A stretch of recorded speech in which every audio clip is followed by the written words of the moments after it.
वर्णिवेश रमणीय दर्शनम मंदहासरुचिराननाम्बुजं पूजितं सुरनरोत्तमैर्मुदा धर्मनंदनमहं विचिन्तये। असतो मा षड्गमय तमसो मा ज्योतिर्गमय मृत्युर्मा अमृतं गमय। ओम शांति शांति शांति। अस्मद्गुरु समारंभां नाथयामुनमध्यमां लक्ष्मी वल्लभ पर्यंतां वंदे गुरु परंपरा। આજની જ્ઞાન સભાની અંદર પધારનારા બધા જ ભગવદ ભક્તોને વેદાંતાચાર્ય પુરાણ ઇતિહાસાચાર્ય અને ફિલોસોફી શાસ્ત્રી રાકેશભાઈના હેતપૂર્વક જય સ્વામિનારાયણ। ભક્તો, આજની આ જ્ઞાન સભાની અંદર આપણે બધા ગજેન્દ્રનો ઉદ્ધાર કરવાને અર્થે પ્રગટ થયેલા હરિ અવતારના ચરિત્ર વિશે થોડી વાત શ્રવણ કરશું। ગયા વખતના પ્રવચનની અંદર આપણે બધાએ ધ્રુવનો ઉદ્ધાર કરવાને અર્થે પ્રગટ થયેલા હરિ અવતારનું ચરિત્ર શ્રવણ કર્યું। હવે આજે આપણે બધા ગજેન્દ્રનો ઉદ્ધાર કરવાને અર્થે હરિ અવતાર ધારણ કરનારા ભગવાન શ્રી હરિનું ચરિત્ર શ્રવણ કરશું। હરિ અવતાર જે છે એ બે વખત થયો છે। પ્રથમ વખત ધ્રુવનો ઉદ્ધાર કરવાને અર્થે અને દ્વિતીય વખત ગજેન્દ્રનો ઉદ્ધાર કરવાને અર્થે। આમ હરિ અવતાર ધરાતલની ઉપર બે વખત પ્રગટ થયો છે, જેનું વર્ણન શ્રીમદ ભાગવતના ચતુર્થ સ્કંદની અંદર અને અષ્ટમ સ્કંદની અંદર જોવા મળે છે। તો આ હરિ અવતારનું ચરિત્ર શ્રવણ કરતા પહેલા જેને અર્થે ભગવાન શ્રી હરિએ હરિ અવતાર ધારણ કરેલો હતો એવા ગજેન્દ્ર અને ગ્રાહનું જીવન ચરિત્ર જે છે એ શ્રવણ કરવું જ જરૂરી છે। અને એમાં પણ આ ગજેન્દ્ર અને ગ્રાહ પૂર્વજન્મની અંદર કોણ હતા અને એ લોકોને શા માટે ગજેન્દ્ર અને ગ્રાહનો દેહ પ્રાપ્ત થયો હતો એ કથા શ્રવણ કરવી અત્યંત જરૂરી છે। માટે સર્વપ્રથમ આપણે બધા એ કથા જે છે એ શ્રવણ કરીએ અને પછી ભગવાન શ્રી હરિએ ગજેન્દ્રનો ઉદ્ધાર કરવાને અર્થે જે હરિ અવતાર ધારણ કરેલો હતો એની કથા શ્રવણ કરશું। તો બધા જ શ્રોતાગણો આ પ્રવચન જે છે એકાગ્ર મને કરીને શ્રવણ કરે અને એને આત્મસાત કરી લે। તો વાત એવી હતી કે ગજેન્દ્ર જે છે એ પૂર્વજન્મની અંદર દ્રવિડ દેશનો પાંડ્ય વંશીય રાજા જેનું નામ હતું ઇન્દ્રદ્યુમ્ન તે હતો। એક સમયની વાત છે, આ ઇન્દ્રદ્યુમ્ન રાજાએ પોતાના રાજપાટનો ત્યાગ કરીને મલય પર્વતની ઉપર વિષ્ણુની આરાધના કરવા જવાનું નક્કી કર્યું।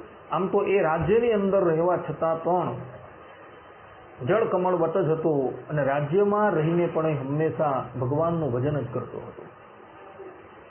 પરંતુ આ પ્રવૃત્તિ માર્ગની અંદર રહેતા રહેતા રાજાનું મન જે છે એ હવે એમાંથી વૈરાગ્ય પામી ગયું છે અને રાજપાટનો ત્યાગ કરીને એ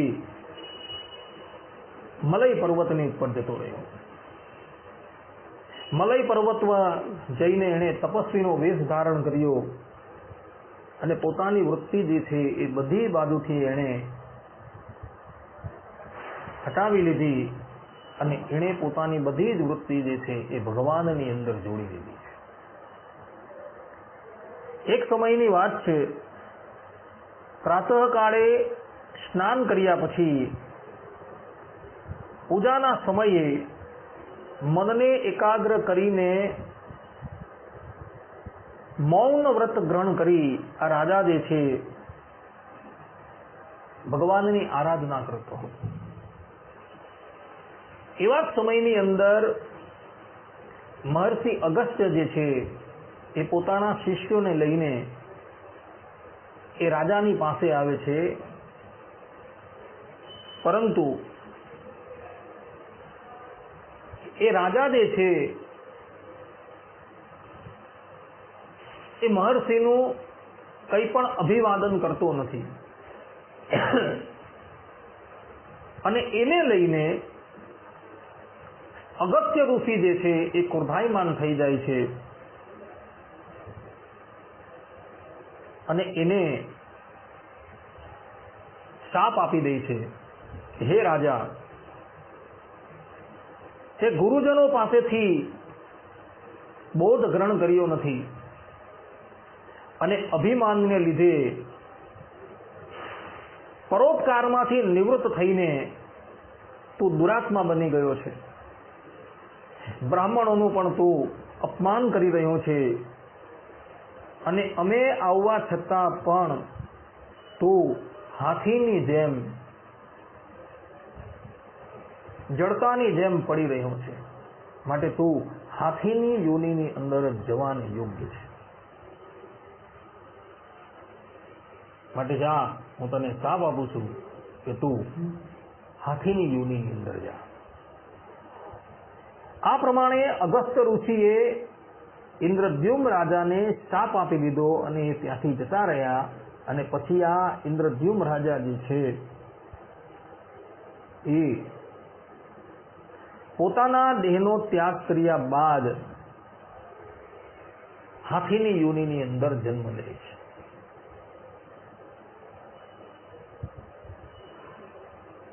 એક સમયની વાત છે,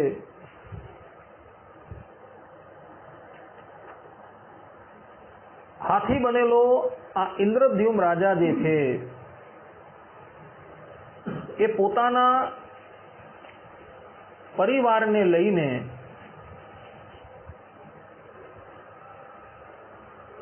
ક્ષીરસાગર ની સમીપમાં એક ત્રિકૂટ નામનો પર્વત હતો. એ ત્રિકૂટ નામના પર્વતની ઉપર એક તળાવ હતો. એ તળાવની અંદર સ્નાન કરવા માટે જાય છે. એ જ્યારે હાથીની યોનિની અંદર ગયો ત્યારે એનો એટલો બધો પ્રભાવ હતો કે વનની અંદર રહેતા બધા જ પશુ પક્ષી જે છે એ એના ગંધ સ્થળમાંથી આવતી ગંધને સૂંઘીને બધા ત્યાંથી પલાયન થઈ જતા હતા.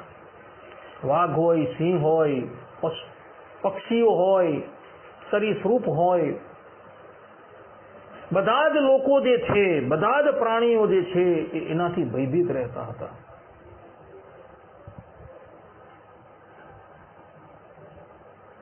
એના મસ્તકની અંદરથી જે ગંધ સ્થળ પ્રગટ થતું હતું એના ગંધથી જ બધા લોકો જે છે એ દૂર ભાગી જતા હતા. આ ગજેન્દ્ર જે છે એ પોતાના સમસ્ત પરિવારને લઈને ત્રિકૂટાચલની ઉપર આવેલા તળાવની અંદર સ્નાન કરવા માટે આવે છે.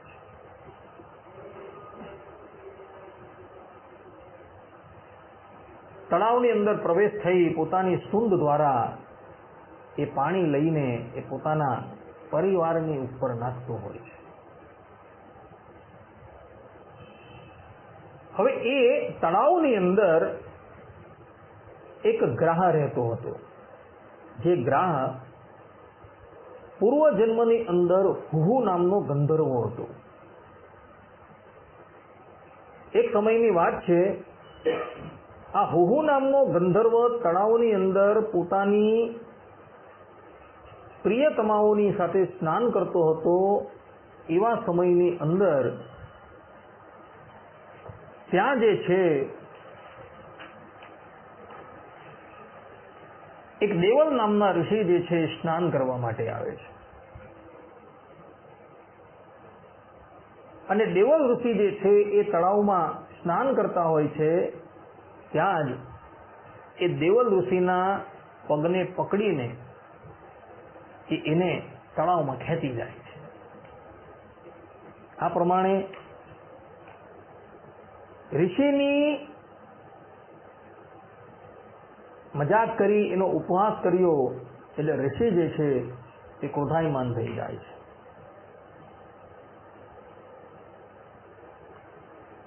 અને એને શાપ આપતા કહે છે કે જે વ્યક્તિએ આ પ્રમાણે મારા પગ પકડીને મને તળાવની અંદર ખેંચેલો છે એ મગર થઈ જાય. ઋષિનો શાપ થતા આ ભૂહુ નામનો ગંધર્વ જે છે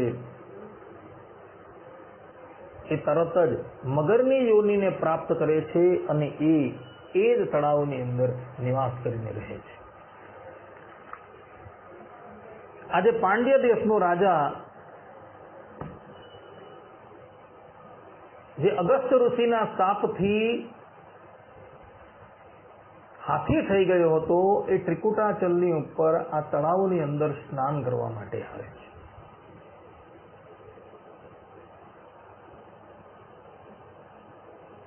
ગ્રાહે જોયું એક હાથી જે છે એ તળાવની અંદર સ્નાન કરવા માટે આવેલો છે. એ ત્યાં જાય છે અને પેલા હાથીનો પગ જે છે એ પકડી લે છે.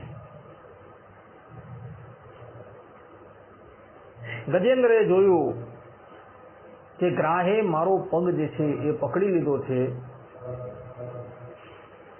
એ એની પકડમાંથી છૂટવાને અર્થે ઘણો પ્રયાસ કરે છે.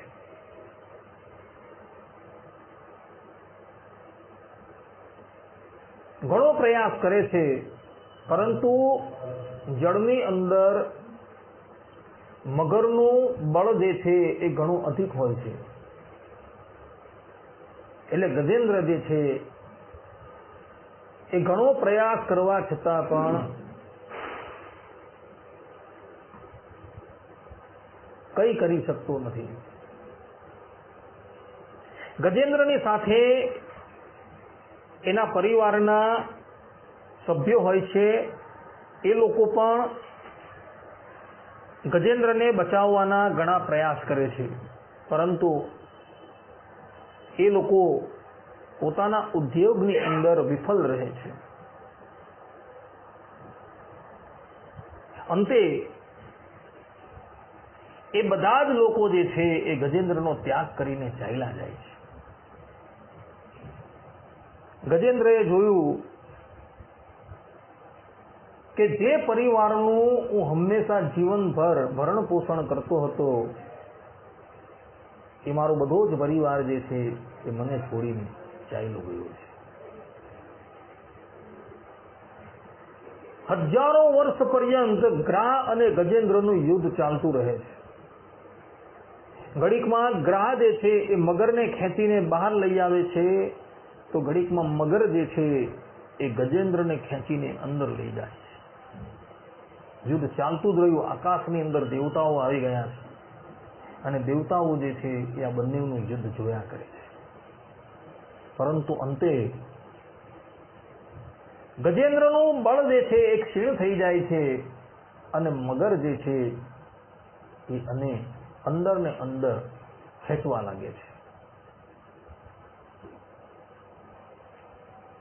ગજેન્દ્રએ જોયું કે મારા પરિવારના સભ્યો મને ત્યાગ કરીને ગયા છે, મારું બળ જે છે એ પણ ક્ષીણ થઈ ગયું છે.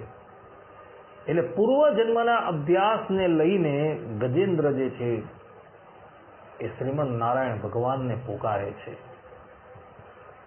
શ્રીમદ ભાગવતના અષ્ટમ સ્કંદના તૃતીય અધ્યાયની અંદર ગજેન્દ્ર જે છે એ ભગવાનની સ્તુતિ કરે છે. એ સ્તુતિનું વર્ણન કરવામાં આવેલું છે. ગજેન્દ્ર કહે છે, ઓમ નમો ભગવતે તસ્મૈ યત એતત ચિદાત્મકમ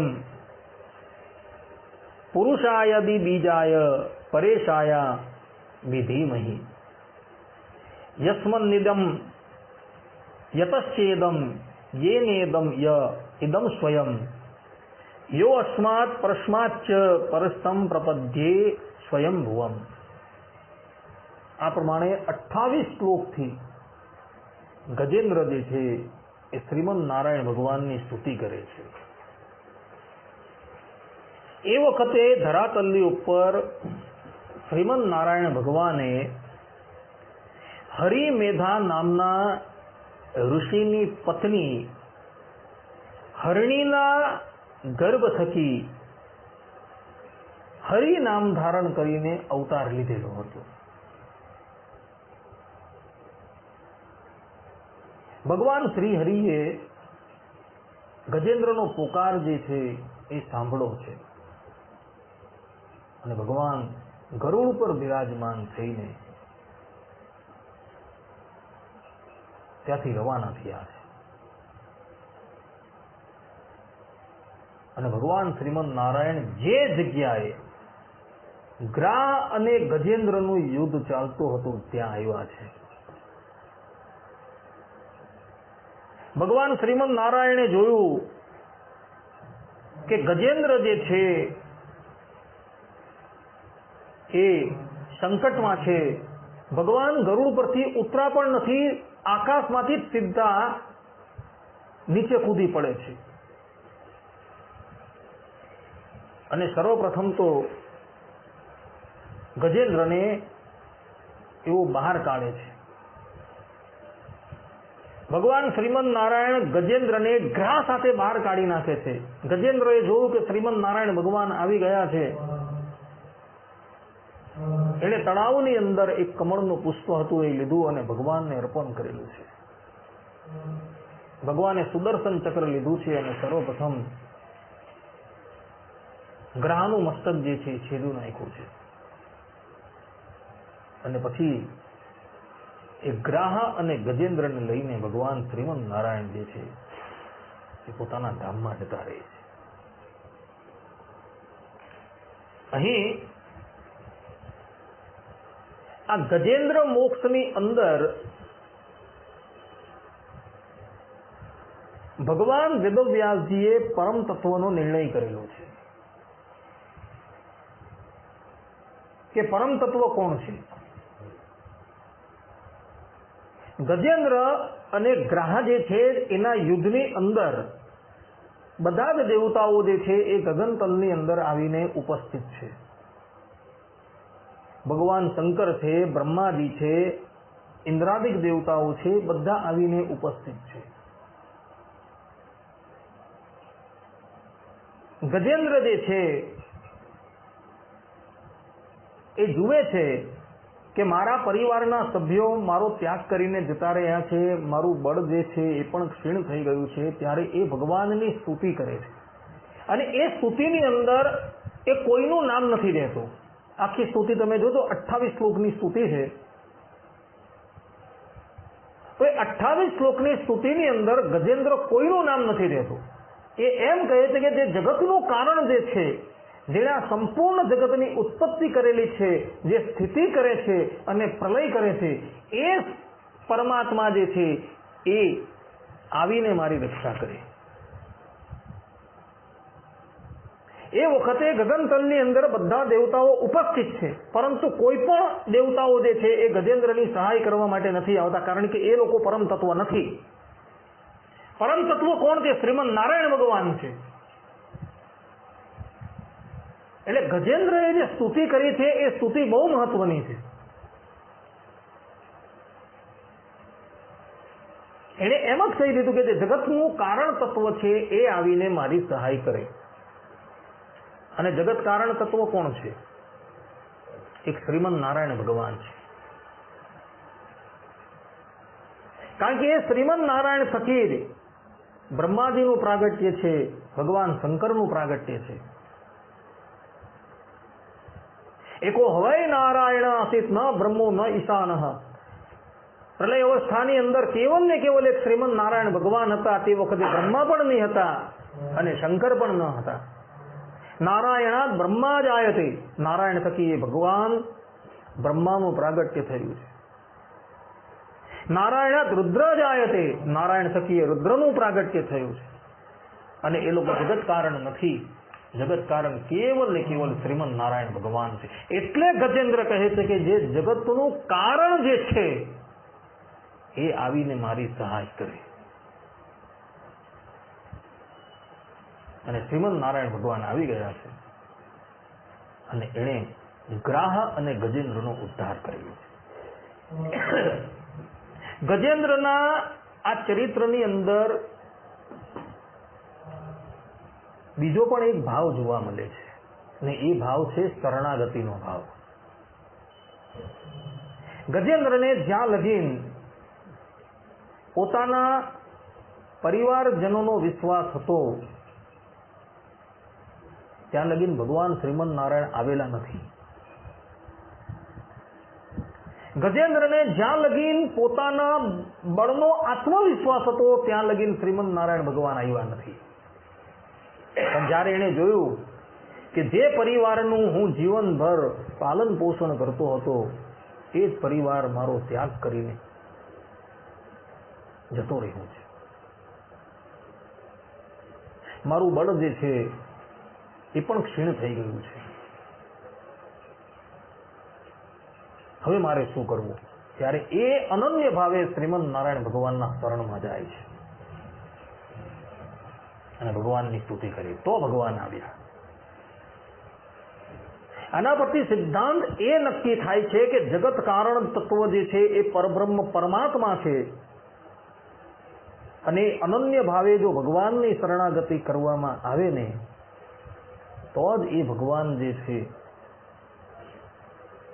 એ તમારી સહાય કરે.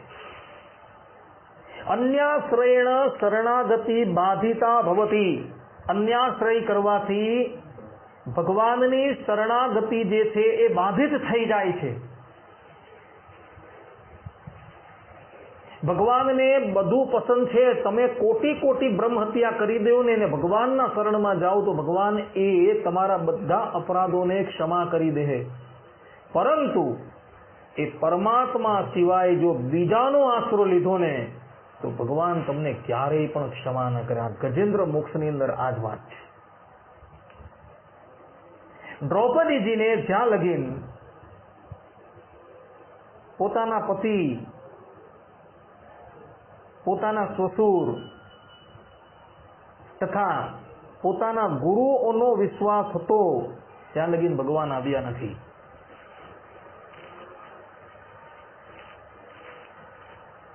દ્રૌપદીએ જોયું કે બધા જ કાયરની જેમ મુખ નમાવીને બેઠેલા છે. દુશાસન જે છે એ સાડીનો છેડો પકડે છે અને ખેંચવા તૈયાર થઈ ગયો છે. સાડી ધીરે ધીરે ધીરે ખેંચાઈ રહી છે. શું કરવું? સામું બેઠેલા ગુરુની સામું દ્રષ્ટિ જાય છે, કુલગુરુ કૃપાચાર્યની સામું દ્રષ્ટિ જાય છે. દ્રૌપદીજી કાતર દ્રષ્ટિથી ગુરુની સામું જોઈ છે ત્યારે કૃપાચાર્યજી જે છે એ કાંગડી ઊંચી કરી દે છે. આ વાત જે છે એ ગુણરત્ન સુરીની અંદર રામાનુજાચાર્યજીના શિષ્યએ લખેલી છે.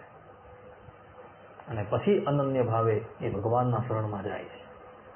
હે ગોવિંદ, હે દ્વારકાધીશ.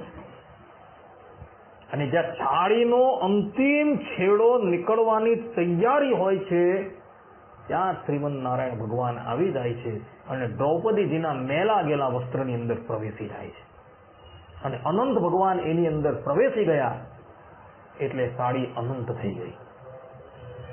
ગજેન્દ્ર અને દ્રૌપદી એ આર્ત ભક્તની અંદર આવે છે કે દુઃખી થયા એટલે ભગવાનને પોકાર્યા અને ભગવાન શ્રીમદ નારાયણ આવી ગયા. તેમ આપણે બધાએ પણ હંમેશા યાદ રાખો, આપણે શ્રીમદ નારાયણ ભગવાનના આશ્રિત છે તો ઇતર દેવી દેવતાઓની શરણાગતિ ક્યારેય પણ લેવાની નથી. જીવનની અંદર દુઃખી છો તો શ્રીમદ નારાયણ ભગવાનને જ પોકારો. પોતાના હાથની અંદર કે ગળાની અંદર ગ્રહ છે, નક્ષત્ર છે, એના ચિહ્ન ક્યારેય પણ ધારણ ન કરો. ભગવાન સ્વામિનારાયણ વચનામૃતની અંદર કહે છે કે એવા એ ભક્તને કઈ જોઈતું હોય તો એ ભગવાનની પાસે જ માગે. જો તમે તમારા આરાધ્યને ન્યૂન માનતા હોવ તો જ તમે અન્યના શરણની અંદર જાઓ છો. અને અન્યના શરણની અંદર તમે ગયા એટલે શરણાગતિ જે છે બાધિત થઈ ગઈ તરત. માનો બધા દેવતાઓને પગે લાગો, ભાવ એવો રાખો કે એની અંદર મારા આરાધ્ય દેવ વિરાજમાન છે, એ ભાવથી પગે લાગો. પરંતુ ચિહ્ન કેવલ ને કેવલ પોતાના આરાધ્યના ધારણ કરો, બીજા કોઈના ધારણ ન કરો. અમુક જણાની એવી ખોટી આદત છે આજે પણ કે શ્રીમદ નારાયણ ભગવાનના અનન્ય આશ્રિત હોવા છતાં પણ શરીરની ઉપર ગ્રહ છે, રુદ્રાક્ષ છે ઇત્યાદિકના ચિહ્ન ધારણ કરતા. આ વસ્તુ સંપૂર્ણપણે ગલત છે. કારણ કે આ બધી વસ્તુ ધારણ કરવાથી શરણાગતિ જે છે એ બાધિત થઈ જાય છે. ગજેન્દ્ર અનન્ય ભાવે શ્રીમદ નારાયણ ભગવાનના શરણની અંદર ગયો છે તો ભગવાને એનો ઉદ્ધાર કર્યો. શ્રીમદ નારાયણ ભગવાન આવ્યા.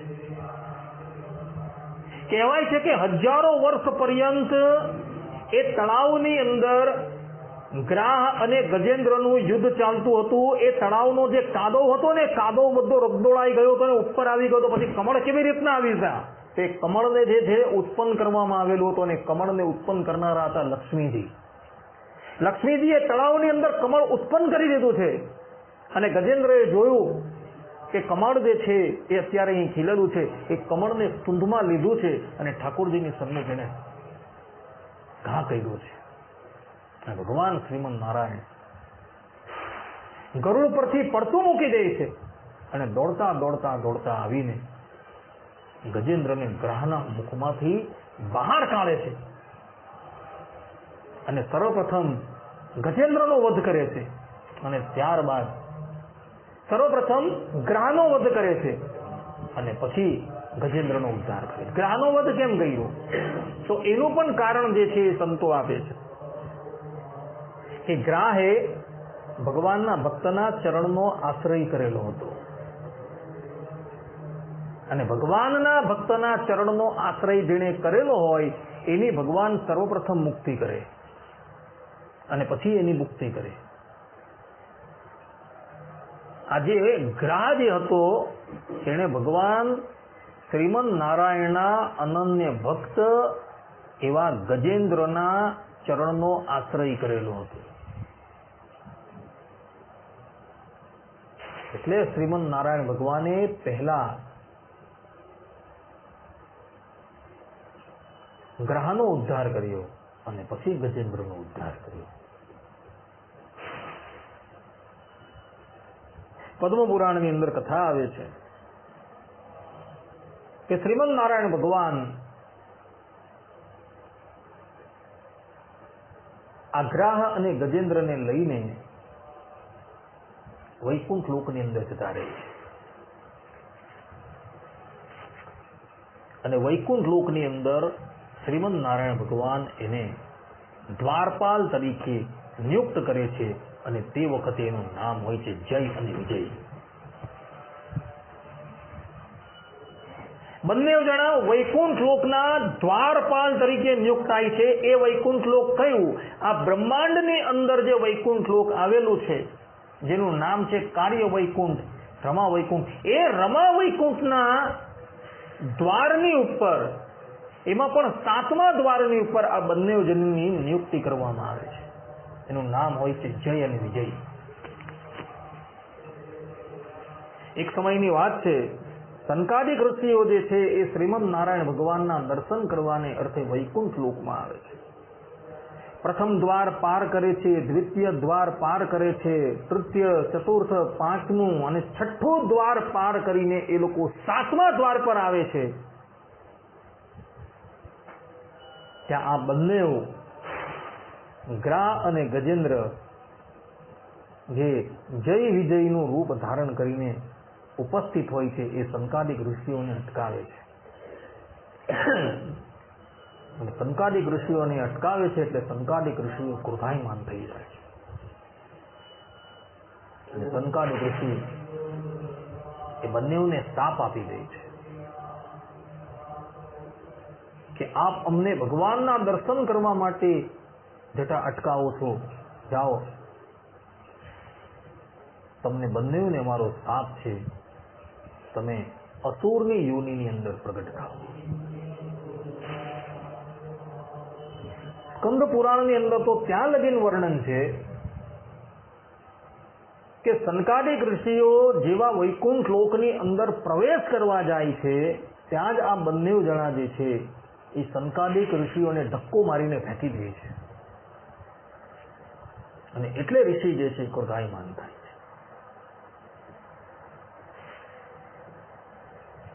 અને બંનેઓને શાપ આપી દે છે. એવા જ સમયની અંદર શ્રીમદ નારાયણ ભગવાન જે છે ત્યાં આવી ચડે છે. શ્રીમદ નારાયણ ભગવાનને આવેલા જોઈ સંકાદિક ઋષિઓ જે છે એ શ્રીમદ નારાયણના ચરણમાં પડી જાય છે. સર્વજ્ઞ એવા ભગવાન બધી વાત જાણી જાય છે. સંકાદિક ઋષિઓને સાંત્વના આપે છે અને એને કહે છે કે તમારા જેવા સાધુનો કદાચ મારો હાથ પણ જો દ્રોહ કરે ને તો હું મારા હાથને કાપી નાખું. માટે તમે આ જય વિજયને શાપ આપેલો છે એ શાપ યોગ્ય છે.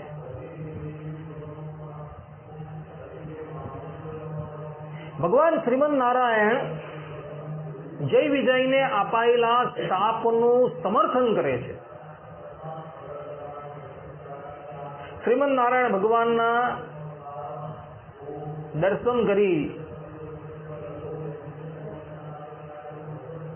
સંકાદિક ઋષિ જે છે ત્યાંથી ચાલ્યા જાય છે.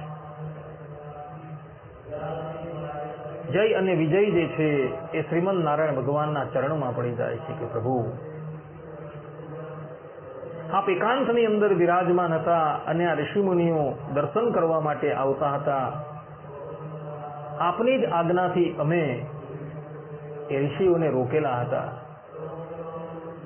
એમાં અમારો શું વાંક? શ્રીમદ નારાયણ ભગવાન કહે છે કે જે પણ કંઈક થયું છે એ બધું મારી ઈચ્છાથી જ થયું છે.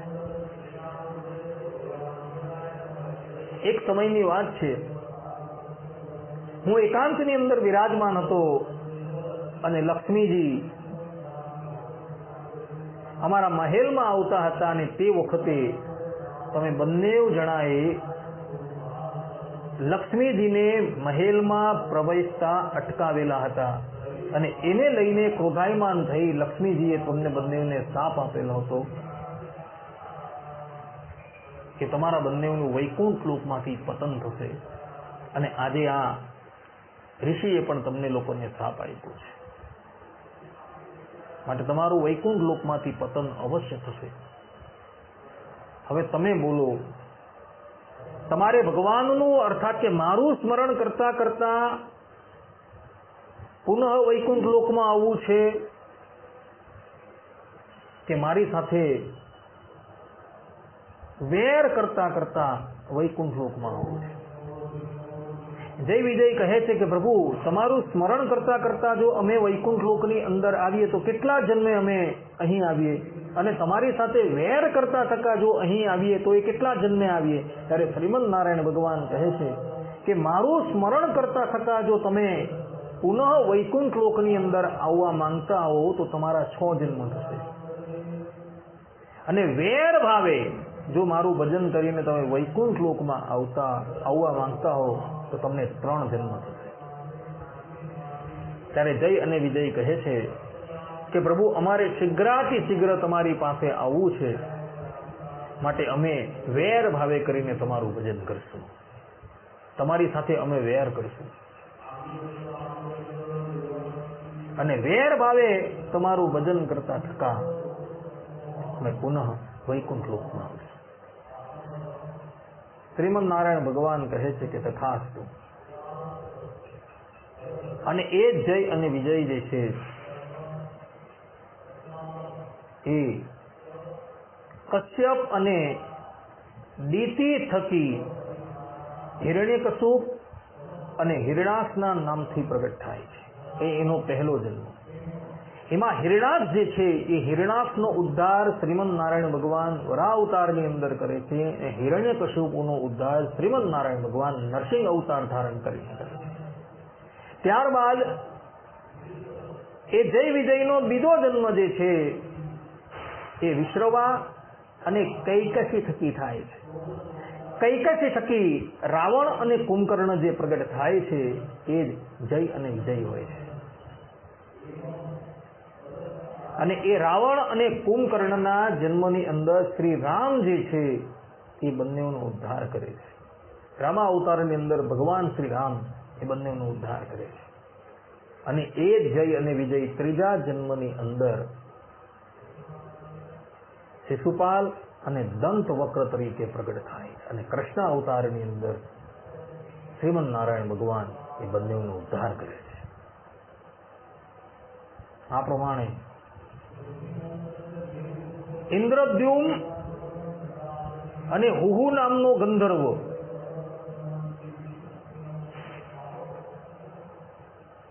જે ઋષિના શાપથી ગજેન્દ્ર અને ગ્રહ બન્યા,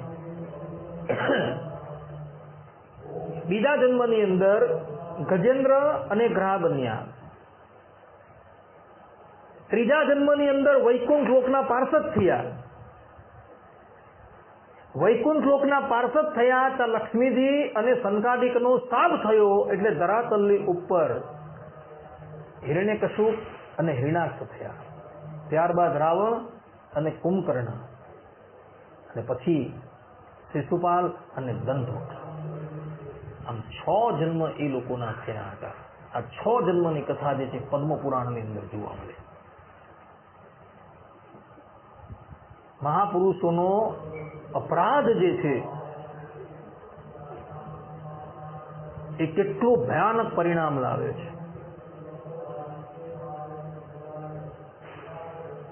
ઇન્દ્રદુમે અને હુહુ નામના ગંધર્વએ અનુક્રમે અગસ્ત્ય ઋષિ અને દેવલ ઋષિનો અપરાધ કર્યો તો એમણે એ બંનેના શાપના ભાગી થવું પડ્યું.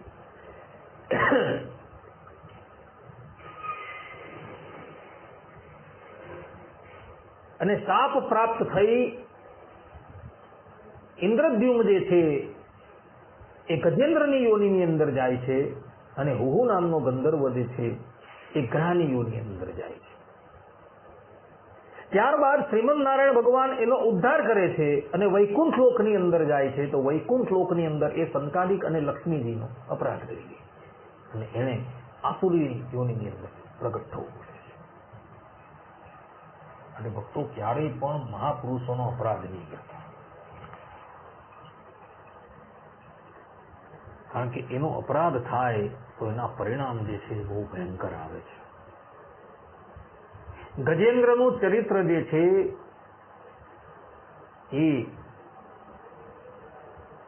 આર્ત ભક્તનું ચરિત્ર છે.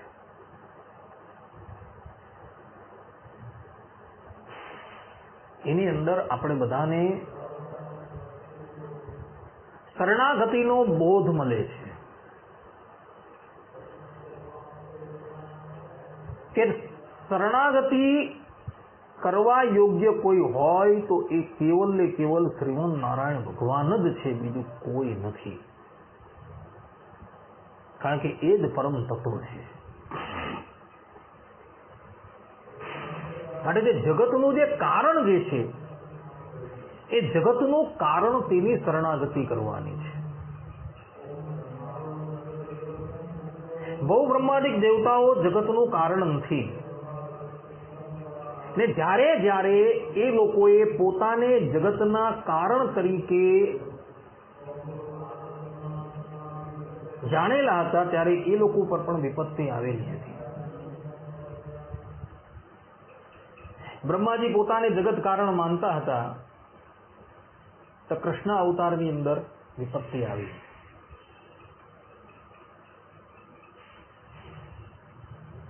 ગોપ બાળકો અને ગાયોને લઈને તેઓ સત્યલોકની અંદર ચાલ્યા ગયા અને ત્યાં વિપત્તિ આવી. ભગવાન શંકર પણ પોતાને જગત કારણ માનતા હતા તો એમના પર પણ વૃકાસુરની વિપત્તિ આવી. આ વાત જે છે એ બ્રહ્મવૈવત પુરાણની અંદર છે.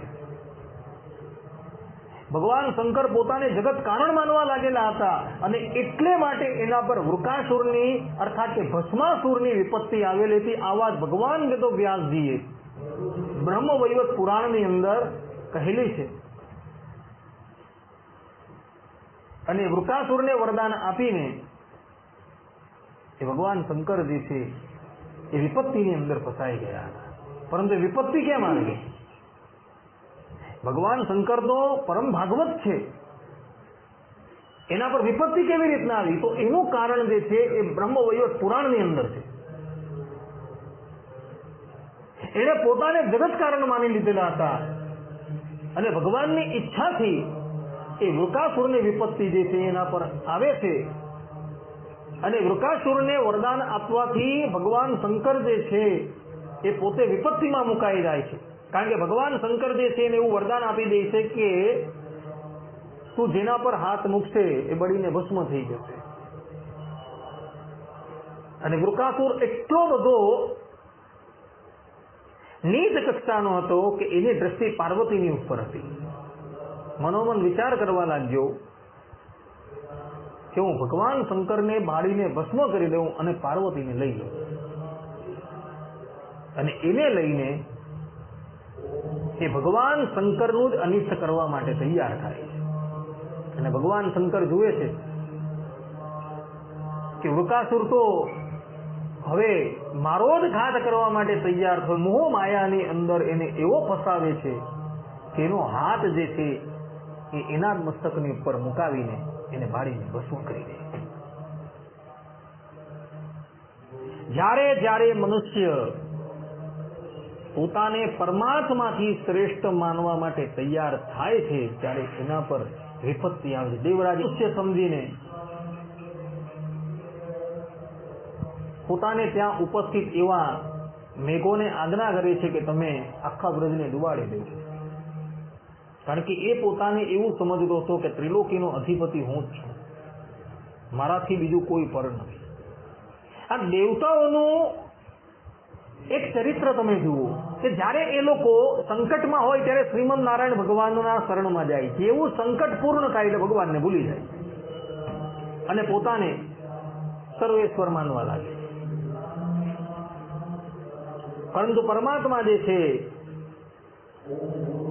એ એવી લીલા કરે જેથી કરીને એ લોકોની બુદ્ધિ જે છે પુનઃ પોતાના માર્ગ ઉપર આવી જાય.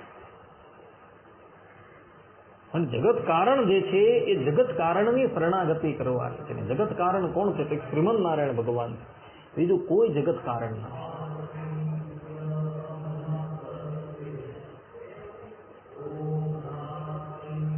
અનન્ય ભાવે શ્રીમદ નારાયણ ભગવાનનું શરણું સ્વીકારજો. જીવનમાં ક્યારેય પણ વિપત્તિ આવે ને તો એ વિપત્તિની અંદર આ ગજેન્દ્રનું ચરિત્ર જે છે ને એનું સ્મરણ કરજો. જે વ્યક્તિ પ્રાતઃકાલે ઊભા થઈને આ ગજેન્દ્ર મોક્ષનો પાઠ કરે છે ને એને ક્યારેય પણ ખરાબ સ્વપ્ન આવશે નહીં. આ ભગવાન પોતે કહે છે. ને અંતકાળે પણ શ્રીમદ નારાયણ ભગવાન એને નિર્મલ બુદ્ધિ આપશે અને નિર્મલ બુદ્ધિ આપીને ભગવાન શ્રીમદ નારાયણ એને પોતાના ધામની અંદર લઈ જશે. મહાભારતની અંદર શાંતિ પર્વની અંદર ભગવાન વેદવ્યાસજી લખે છે કે ભગવાનને 5 વસ્તુ બહુ પ્રિય છે. સર્વપ્રથમ વિષ્ણુ સહસ્ત્ર નામ, શ્રીમદ ભગવદ ગીતા, અનુસ્મૃતિ, ભીષ્મ સ્તવરાજ જે મહાભારતના શાંતિ પર્વમાં આવે છે અને ગજેન્દ્ર મોક્ષ શ્રીમદ ભાગવતના અષ્ટમ સ્કંદના તૃતીય અધ્યાયની અંદર આવે. આ ભગવાનને બહુ પ્રિય છે. આમાંથી કોઈ પણ એકના આશ્રયે તમારે રહેવાનું. કા ગીતાના નિત્ય થોડા શ્લોકોનો પાઠ કરો, કા ગજેન્દ્ર મોક્ષની સ્તુતિ દ્વારા ભગવાનનું સ્તવન કરો, કા વિષ્ણુ સહસ્ત્ર નામનો પાઠ કરો. ભીષ્મ સ્તવરાજ છે અને અનુસ્મૃતિ તો બહુ વિશાળ છે. જ્યારે આ સરળતાથી થઈ શકે એમાં એ ગજેન્દ્ર મોક્ષ જો તમે મુખપાઠ કરી દો, રોજ એનું અધ્યયન તમે કરતા હો, પઠન પાઠન કરતા હો તો એને મુખપાઠ થઈ જાય. તો એ મુખપાઠ થતા આ બહુ કામની વસ્તુ થઈ જાય છે. શાસ્ત્રોમાં વિધાન છે કે દુઃસ્વપ્ન આવે ને તો એ દુઃસ્વપ્ન જે છે ને એ ફલીભૂત થાય છે. પરંતુ જો ગજેન્દ્ર મોક્ષનો પાઠ કરી દેવામાં આવે ને તે દુઃસ્વપ્ન ક્યારે પણ ફલીભૂત ન થાય. આવું શાસ્ત્રોની અંદર લખેલું છે. જે વ્યક્તિ નિત્ય ગજેન્દ્ર મોક્ષનો પાઠ કરતો હોય ને એને ક્યારેય પણ દુઃસ્વપ્ન આવે નહીં. અને આવે ને છતાં પણ એ પોતાનું કાર્ય જે છે એ કરી ન શકે, અર્થાત કે એ પોતાનું કાર્ય કરવાને અર્થે સક્ષમ ન થાય. આટલું આ ગજેન્દ્ર મોક્ષનું મહાત્મ્ય બતલાવવામાં આવેલું છે.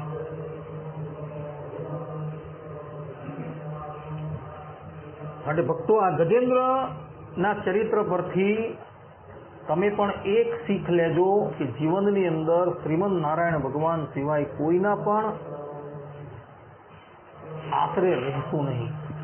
એક શ્રીમદ નારાયણ ભગવાનના ચરણારવિંદરને બે હાથથી આપણે પકડી રાખશું. એ પ્રમાણેનો વિશ્વાસ જે છે એ રાખજો, તો એ શ્રીમદ નારાયણ ભગવાન તમારા ગમે એટલા મોટા મોટા પાપ હશે ને એ પાપની સામું પણ જોશે નહીં, અને એ તમારો ઉદ્ધાર કરવાને અર્થે આવશે ને આવશે. આ પ્રમાણે ભક્તો, અહીં આપણે ગજેન્દ્રના જીવન ચરિત્રને વિરામ આપીએ છીએ. અસ્તુ.